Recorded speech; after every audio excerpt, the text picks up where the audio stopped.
हिंदुस्तान समाचार के दर्शकों को मोहन शर्मा का नमस्कार। आज की रिपोर्ट में हम आपको दिखाएंगे कि मजदूरों को भूख ही लाई थी और भूख ही उन्हें घरों की ओर ले जा रही है। किसी ने खाना खिलाया तो खा लिया, किसी ने पानी पिलाया तो पी लिया और पैदल ही अपने घरों की ओर चलते जा रहे हैं ये मजदूर। प्रशासन की तरफ से किसी भी तरह की कोई भी मदद इन मजदूरों को नहीं दी जा रही है। सही मायने में ये दिखता है आत्मनिर्भर भारत, क्योंकि ये मजदूर आत्मनिर्भर थे, खुद दिहाड़ी लगाते थे और अपने ही दम पर खाना खाते थे और आत्मनिर्भर होकर ही ये मजदूर अब घरों को वापस लौट रहे हैं, पैदल चले जा रहे हैं और पूरा भारत इन्होंने पैदल ही नाप लिया है। कई लोगों की मौत रास्तों में ही हो गई है। स्थिति आपके सामने है, आप तस्वीरों में देख सकते हैं कि किस तरह से ये लोग अपना सामान सर पे उठाए अपने घरों की ओर लौट रहे हैं।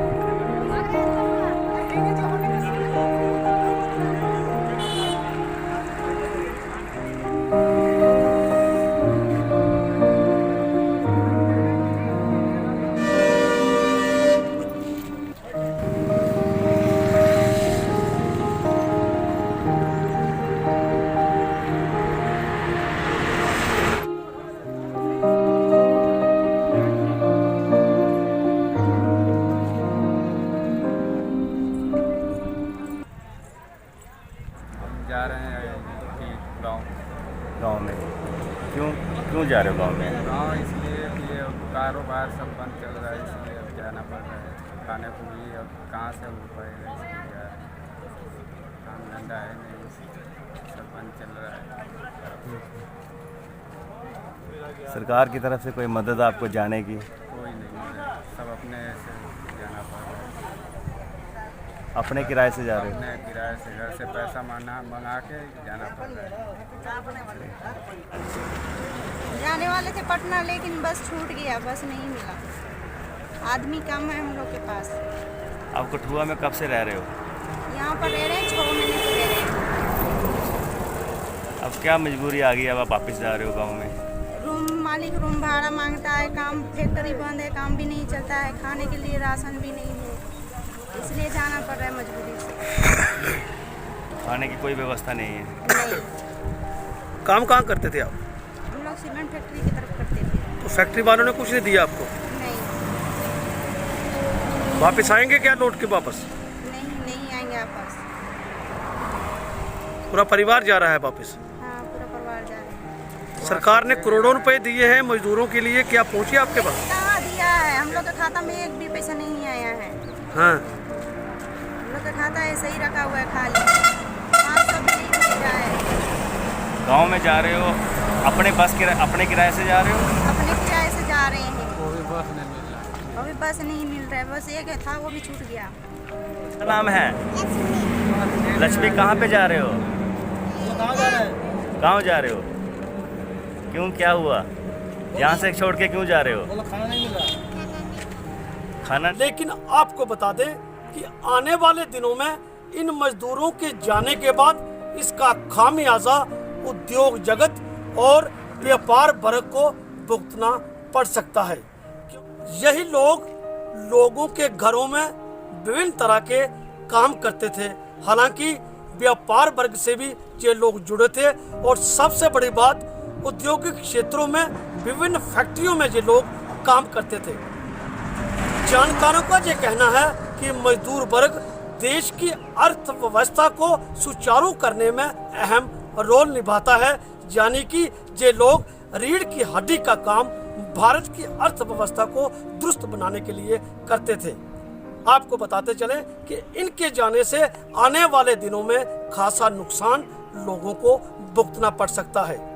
ऐसे कोई अपने घरों को नहीं लौटता है, क्योंकि इनके पेट में खाना नहीं और जेब में पैसे नहीं, और आखिर में कोई भी इन लोगों की नहीं सुन रहा है। प्रधानमंत्री ने हालांकि अपने भाषण में कई तरह की योजनाओं के बारे में घोषणाएं की। उन्होंने ये भी कहा कि जिस भी राज्य में जो मजदूर काम कर रहे हैं, उन राज्यों की जिम्मेवारी बनती है कि इन मजदूरों का ख्याल रखा जाए। लेकिन आपको बता दें कि तस्वीरों में आप देखेंगे कि वो आप बीती सुना रहे हैं कि कोई भी प्रशासनिक अधिकारी उनकी बात सुनने को तैयार नहीं है। छोटे बच्चों को कहीं पे ये उठाकर और कई बच्चों को ये पैदल चलकर अपने घरों को लौट रहे हैं। ऐसे कोई भी अपने घरों को नहीं लौटता है, क्योंकि भूख की आग हर किसी को घर लौटने के लिए मजबूर कर रही है।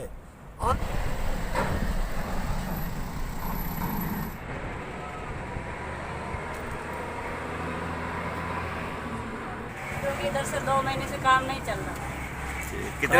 कितनी देर से कठुआ में रह रहे हो? कटवा में इधर हम जनवरी से आए, बच्चे इधर ही स्कूल जाते।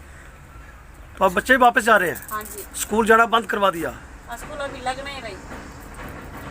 मेरा नाम प्रियंका जान। प्रियंका, अब आप कहाँ जा रहे हो? हम राजस्थान जा रहे हैं। अपने गांव जा रहे हो? कठुआ में रहते थे? हाँ। पढ़ते भी थे आप? हाँ जी। कौन सी क्लास में पढ़ते हो? अभी खरीद। 3rd में। तो फिर पढ़ाई, अब स्कूल का क्या होगा? नहीं जाओगे? घर जाके फिर बाद में ऑनलाइन पढ़ाई करेंगे। ऑनलाइन पढ़ाई करेंगे। सर मेरा नाम शंकरलाल जाट है। सर मैं राजस्थान का रहने वाला हूँ और पिछले इधर 15 साल से हम ये आइसक्रीम का धंधा करते हैं। बादाम शेक, फालूदा बेचते हैं। कहाँ पे बेचते हैं? कठुआ में। हमारे 2 भाई कठुआ में रहते हैं और 2 भाई हम हीरानगर में रहते हैं जी। तो अभी इतने दिन से लॉकडाउन से प्रशासन ने हमारी कोई मदद नहीं की, हमारे को राशन तक नहीं दिया। हमने एसडीएम हीरानगर को भी अपना एप्लीकेशन दिखाया था, बार बार रिक्वेस्ट किया, तहसीलदार साहब को भी किया, लेकिन इन लोगों ने हमारे नहीं सुनी। हमने टोल फ्री नंबर कठुआ पर भी हमने 10 बार कॉल किया, हमने मेल तक डाली, लेकिन हमारे को राशन उपलब्ध नहीं करवाया। अब हम हार गए हैं। हमने कितनी बार हमें इधर से पास की मांग की कि हम राजस्थान जाएं, हमारे को पास दे दो सर, हम मरने से अच्छा है कि हम राजस्थान चले जाएं। तो डीसी कठुआ के वहाँ पर हमारी एप्लीकेशन को एक्सेप्ट भी नहीं किया गया था। हमारे को बार बार यहाँ से मेन गेट से ही वापस लौटा दिया था। 2 बार हमारे को डंडे भी मार दिए थे। अपने राशन कार्ड अपने गांव का दिखाया इधर? सर राशन कार्ड की बात तो अभी आई है, 2 दिन पहले की बात है, लेकिन हमने उसके पहले भी मोदी जी ने तो कहा था कि जहाँ भी है वहाँ बाहर के आउट ऑफ मजदूरों को भी देवे जाए राशन। हमने हीरानगर तहसील को भी किया। हमारे पास अगर कॉल डिटेल के हिसाब से हम निकाला तो हम आपको सभी तरह का नंबर दे सकते हैं। एसडीएम हीरानगर का हमारे पास एप्लीकेशन भी पड़ा होगा, वो भी आपको दे सकते हैं। हमने बार बार उसको बोला, लेकिन उन लोगों ने हमारी कोई नहीं सुनता। हमारे ये गाड़ी है, इस पर लोन ले रखा है सब 4 लाख का, इसकी किस्तें चल रही है। अभी पता नहीं इनका ब्याज कैसे भरेंगे, ये गाड़ी हमारी रहेगी भी या नहीं रहेगी, ये कोई पता नहीं चल रहा है।